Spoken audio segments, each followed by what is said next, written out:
Hello everyone and welcome to another Versus Video Deck Tech. I am BBD and I am joined by CBM. And we're going to be battling some Modern action. Now Modern has recently become shaken up because of the bannings of Birthing Pod, Treasure Cruise, and Dig Through Time, and the unbanning of Golgari Grave Troll. Correct. And so we're going to be battling with decks that are... Don't have any of those cards. Yeah, I am not playing any of those cards in my deck. Maybe there's like a pod in my sideboard, but... yeah, don't tell anyone. But yeah, we're going to be battling with some of the new decks. Not really that new, but different decks now that those cards are gone. And one of the decks that I think is probably the biggest gainer is Abzan Midrange or Abzan Aggro, whatever you really want to call it. It's basically just an Abzan deck that utilizes like Goyf and Liliana and Abrupt Decay and all those kinds of cards. And this deck was very good, except it couldn't beat Pod. But other than that, it had like very good matchups against most of the rest of the field. A couple outliers, but for the most part, it was a good deck against most decks. It just could never beat Pod. I actually played this deck in multiple PTQs where I went 0-4 against Birthing Pod and undefeated against every other deck I played against, which was a little bit of a tilt. But now that Pod's gone, I think that this deck can definitely be pretty good again. Agree. All right, so let's go ahead and look at it. Now, I'm playing a version that's a lot different than normal. Most versions aren't playing Hierarch or Anafenza, and they're just Goyf, Ooze, Rhino, maybe Dark Confidant, Lingering Souls, and stuff like that. But I'm actually not a huge fan of those cards. I just feel like Dark Confidant isn't that great in a world of Siege Rhino, where the life loss actually adds up pretty quickly. Yep. I also feel that Lingering Souls isn't that great either because of like Scavenging Ooze and just the amount of pressure that Rhino puts on you.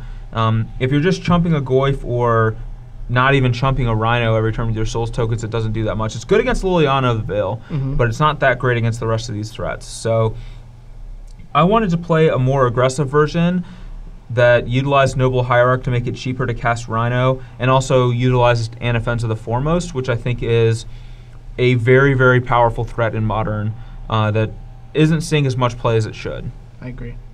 Anafenza, one, it grows your team. So, you know, if you have an Anafenza and a Tarmogoyf, you can attack with both and make your Tarmogoyf bigger than their Tarmogoyf.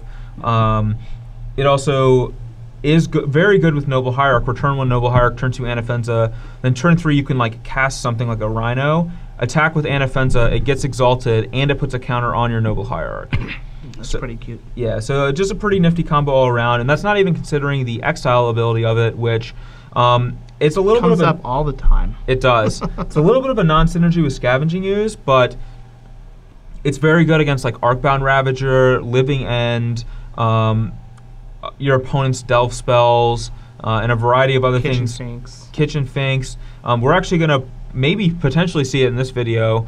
CVM is playing Tron, and it actually stops Wormcoil Engine from getting 2 worms. Tilt.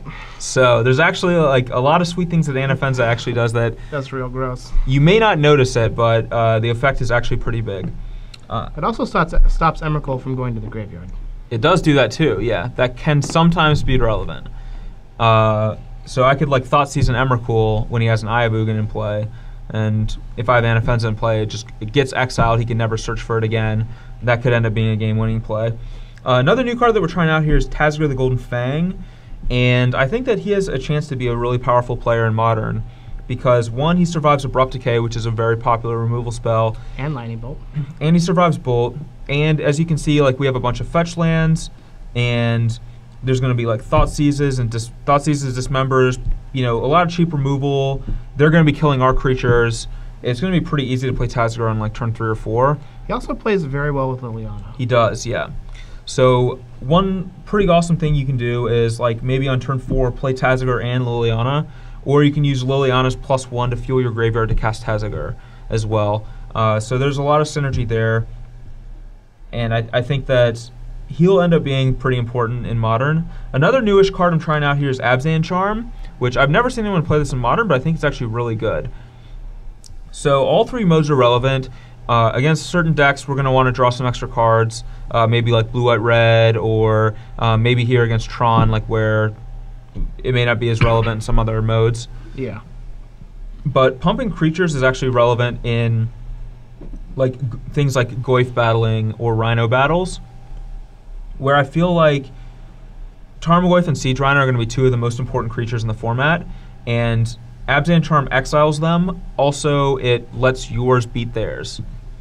And another sweet thing too is, and yeah, just like exiling creatures with power 3 or greater, there are a lot of those. For example, if I Abzan Charm a Wormcoil Engine, I'm going to be elated. Like that is just so much value. Yep. So I think that this card's pretty awesome. I'm excited to play with it.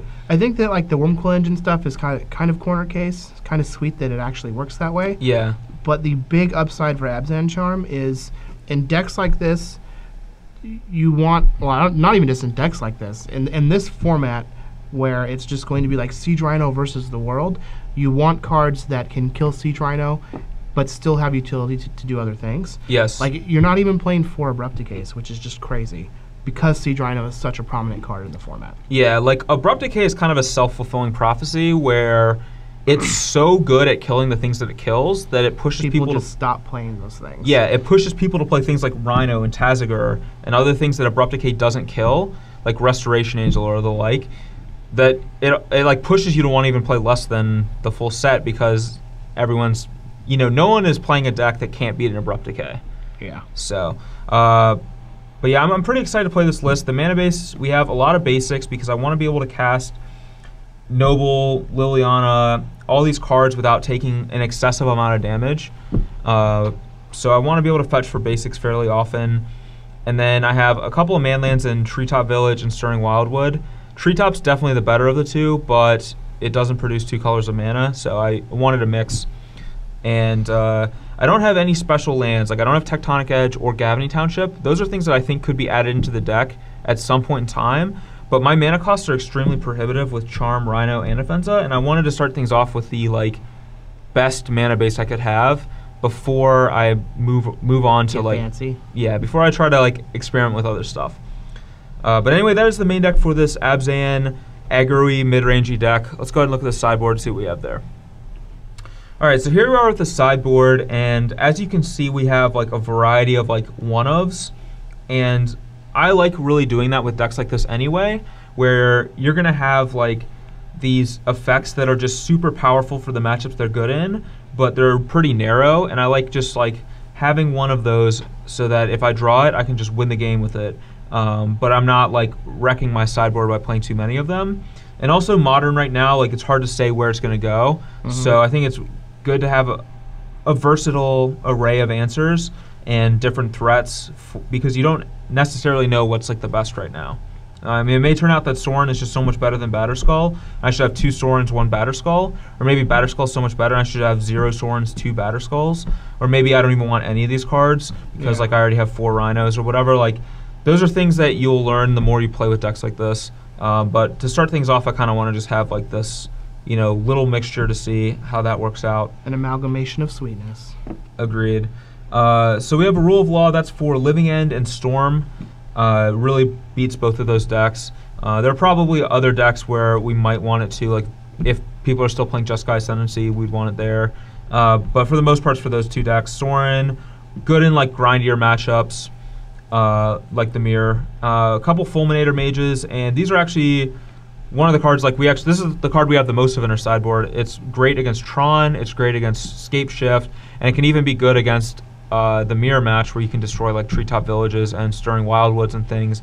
It's not bad against Affinity either. Yeah, and it's not bad against Affinity either, killing Inkmoth and Blinkmoth Nexus, which are actually the biggest problems for this deck because they don't die to Abrupt Decay. Yep.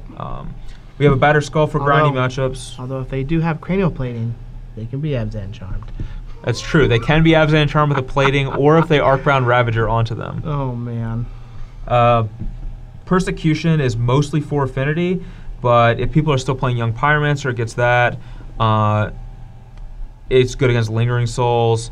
It's actually just not even that bad anyway as a pump spell sometimes. Yep.